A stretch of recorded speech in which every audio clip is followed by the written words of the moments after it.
Okay, everybody, we're here in this video to talk about syntax. Simply put, syntax is the arrangement of words in a sentence, the way an author puts sentences together, and sometimes the way that they combine those sentences to make paragraphs. It's different than diction, which has to do with the individual word choice. When you're looking at syntax, more often than not, you're looking for broad patterns, types of sentences that are repeated throughout a piece, and situations in which that pattern might be broken, and trying to understand what the author is accomplishing by doing that, how that's, for example, helping them emphasize some element of the rhetorical triangle. So let's start by talking about some basic patterns of sentence structure. These are things that you've probably learned before in an English class, just some basic ways of talking about sentences. So if we start by looking at this sentence, Mr. Kennedy ate a donut. This is a simple sentence. It's a sentence that's made up of one independent clause. If you remember from your study of grammar over the last couple of years, an independent clause is a unit of meaning that has a subject and a verb and expresses a complete thought. So this sentence is one independent clause long. We have one subject, Mr. Kennedy. We have one verb, ate, right, and a complete thought. Let's look at a more complicated sentence, a compound sentence like Mr. Kennedy ate a donut and he said it was delicious. A compound sentence is made up of two independent clauses. So here we have two units of meaning that have a subject, a verb, and express a complete thought. So we have Mr. Kennedy eating a donut, and he's saying it was delicious. We have one clause with the subject Mr. Kennedy and the predicate ate, and a second clause with the subject he and the predicate said. So that's a compound sentence, two independent clauses. The next one we're going to look at is a complex sentence. After he ate the donut, Mr. Kennedy smiled a smile of deep contentment. So in a complex sentence, we have an independent clause. So we have Mr. Kennedy smiled a smile of deep contentment that has a subject, Mr. Kennedy, and a predicate, smiled, and it could stand on its own as its own independent thought. But we also have the dependent clause, after he ate the donut. That dependent clause, which is sometimes called a subordinate clause, has a subject, he, and a predicate, ate, but it's dependent on the rest of the sentence for its meaning. So complex sentences involve both an independent clause and a dependent clause. The last kind of sentence we're going to talk about here are compound complex sentences. After he ate the donut, Mr. Kennedy smiled a smile. After he ate the donut, Mr. Kennedy smiled a contented smile, but he didn't know that the donut was poisoned. Now, admittedly, that is bordering on a run-on sentence, but it's an example of a compound complex sentence where we have a dependent clause, after he ate the donut, and two or more independent clauses. Mr. Kennedy smiled a contented smile, functions as its own unit of meaning, but he didn't know the donut was poisoned is likewise an independent clause.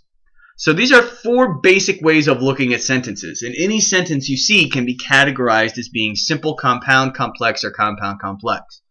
What you will often see when you're looking at an essay is a consistency in the type of sentences that an author's writing that's interrupted by like short, simple sentences that punctuate something or call attention to an important idea, or maybe a series of simple sentences that are followed by a more complicated one.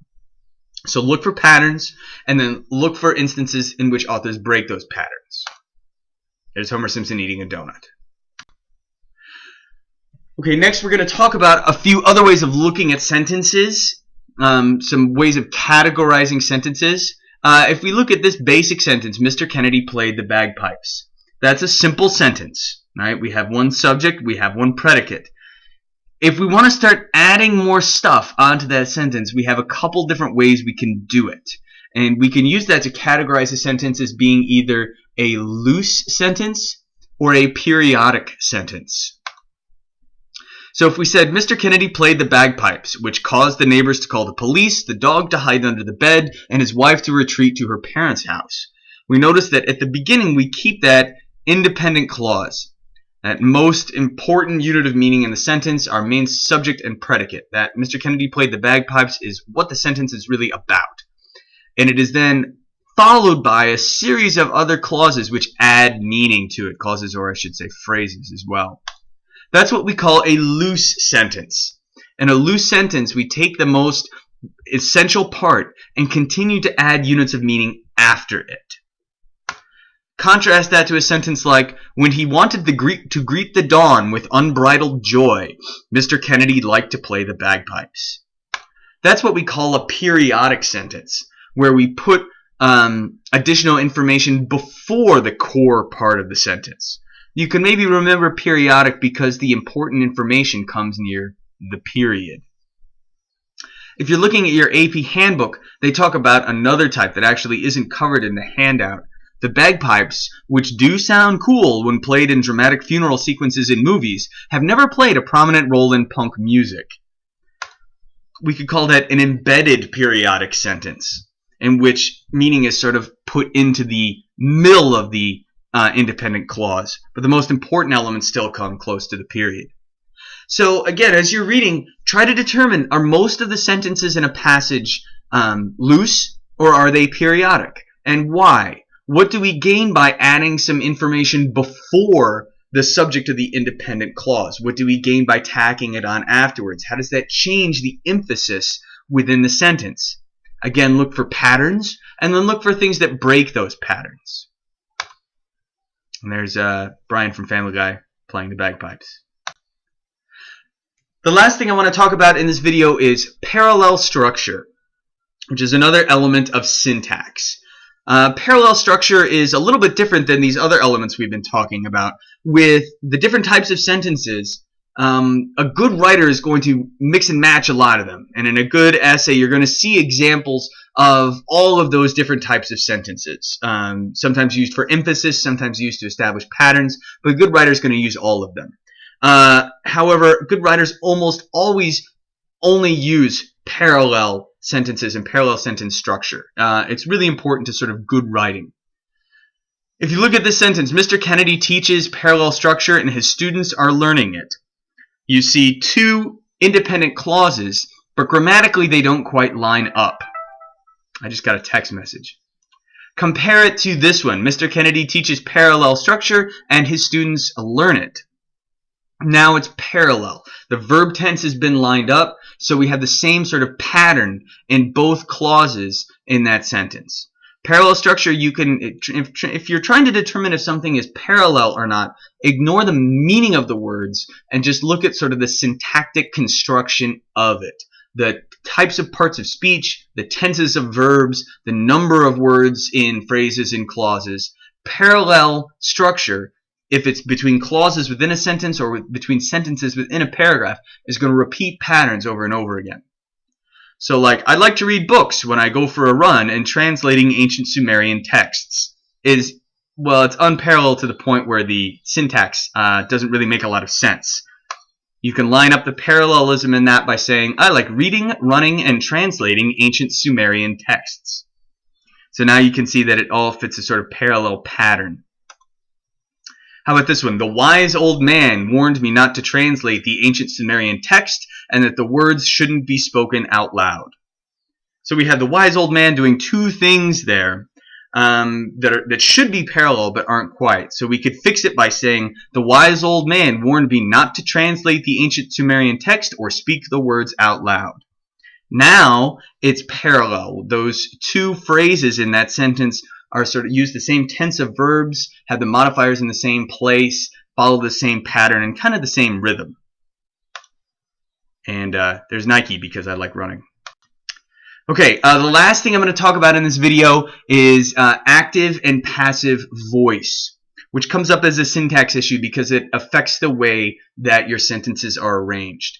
Basically, a verb can be either in the active voice or the passive voice. If the verb in a sentence is in the active voice, then the subject of the sentence is doing the action. If it's in the passive voice, then the subject of the sentence is receiving the action. And almost invariably, it's a good idea to write in the active voice. There are some situations where the passive is called for, But by and large, it's good to work in the active voice. And it's another one of those things where if you learn to write in the active voice all the time, then you get to work backwards and start adding passive voice to add accents and sort of layered meanings. But generally speaking, if you're writing in the active voice, you're doing it right. So if we look at this sentence, when the ancient Sumerian text was read, the demon Pazuzu was awakened. Clearly, both clauses in this sentence are in the passive voice. The subject of that dependent clause at the beginning is Sumerian text, and it was read. So the subject of the sentence is receiving the action. Likewise, in the independent clause, the subject is the demon Pazuzu, and the demon was awakened. The demon is receiving the action there. So you can see some problems that come up with passive voice. It makes the sentence wordy, and it also hides who's doing the action. We don't know who the actor in these sentences are, which is why you often hear passive voice when politicians say things like, mistakes were made. So we could clean it up by saying when Mr. Kennedy translated the ancient Sumerian text, he awakened the demon Pazuzu, and it proceeded to terrorize the students. All of this is now in the active voice. We have Mr. Kennedy translating the ancient Sumerian text, we have him awakening the demon Pazuzu, and then we have the demon proceeding to terrorize the students. And there's the demon Pazuzu. So, just a few thoughts about syntax and patterns that you should be looking for and thinking about reasons why authors might break those patterns.